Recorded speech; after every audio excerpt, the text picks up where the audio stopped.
Good evening. This is Ronald Reagan, President of the United States.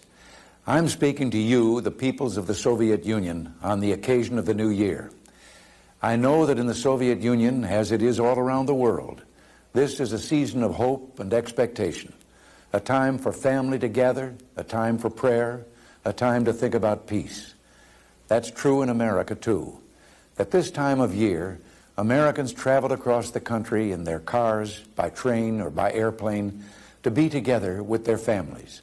Many Americans, of course, came to the United States from other countries, and at this time of year, they look forward to hosting friends and family from their homelands. Most of us celebrate Christmas or Hanukkah, and as part of those celebrations, we go to church or synagogue, then gather around the family dinner table. After giving thanks for our blessings, we share a traditional holiday meal of goose, turkey, or roast beef and exchange gifts. On New Year's Eve, we gather again, and like you, we raise our glasses in a toast to the year to come, to our hopes for ourselves, for our families, and yes, for our nation and the world. This year, the future of the nation and the world is particularly on our minds. We are thinking of our nation because in the year ahead, we Americans will choose our next president. Every adult citizen has a role to play in the making of this decision. We will listen to what the candidates say, we will debate their views and our own, and in November, we will vote. I'll still be president next January, but soon after that, the man or woman leading our country will be the one the American people pick this coming November. As I said, we Americans will also be thinking about the future of the world this year, for the same reasons that you'll be thinking of it too. In a few months, General Secretary Gorbachev and I hope to meet once again, this time in Moscow. Last month in Washington, we signed the Intermediate Nuclear Forces Treaty, in which we agreed to eliminate an entire class of U.S. and Soviet nuclear weapons. It was a history-making step toward reducing the nuclear arms of both sides. But it was just a beginning. Now in Geneva, Soviet and American representatives are discussing a 50% reduction in strategic nuclear weapons. Perhaps we can have a treaty ready to sign by our meeting in spring. The world prays that we will. We on the American side are determined to try. You see, we have a vision of a world safe from the threat of nuclear war, and indeed all war. Such a world would have far fewer missiles and other weapons. Today, both America and the Soviet Union have an opportunity to develop a defensive shield against ballistic missiles, a defensive shield that will threaten no one. For the sake of a safer peace, I am committed to pursuing the possibility that technology offers. The General Secretary and I also anticipate continuing our talks about other issues of deep concern to our peoples. For example, the expansion of contact between our peoples and more information flowing across our borders. Expanding contacts and information will require decisions about life at home that will have an impact on relations abroad. This is also true in the area of human rights. As you know, we Americans are concerned about human rights, including freedoms of speech, press, worship, and travel. We will never forget that a wise man has said that violence does not live alone and is not capable of living alone. It is necessarily interwoven with falsehood. Silence is a form of falsehood. We will always speak out on behalf of human dignity. We Americans are also concerned, as I know you are, about senseless conflicts in a number of regions.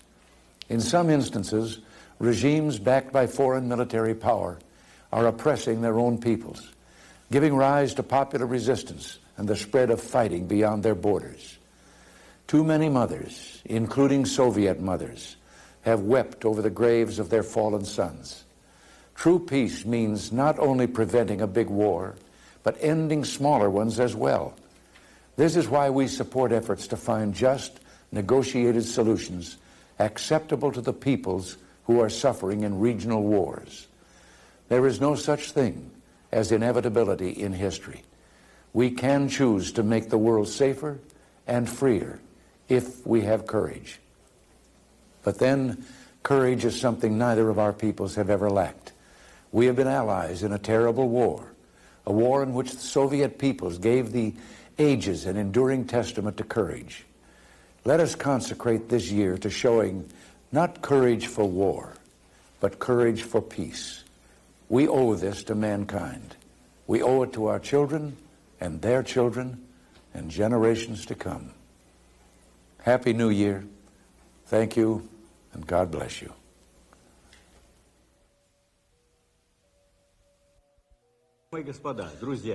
Ladies and gentlemen, friends, as we celebrate the new year, I am glad to address the citizens of the United States of America and to convey to you season's greetings and best wishes from all Soviet people. The 1st of January is a day when we take stock of the past year and try to look ahead into the coming year. The past year, 1987, ended with an event which can be regarded as a good omen. In Washington, President Reagan and I signed the treaty on the elimination of intermediate and shorter-range missiles. That treaty marks the first step along the path of reducing nuclear arms, and that is its enduring value. But the treaty also has another merit. It has brought our two peoples closer together. We are entering the new year with a hope for continued progress, progress towards a safer world.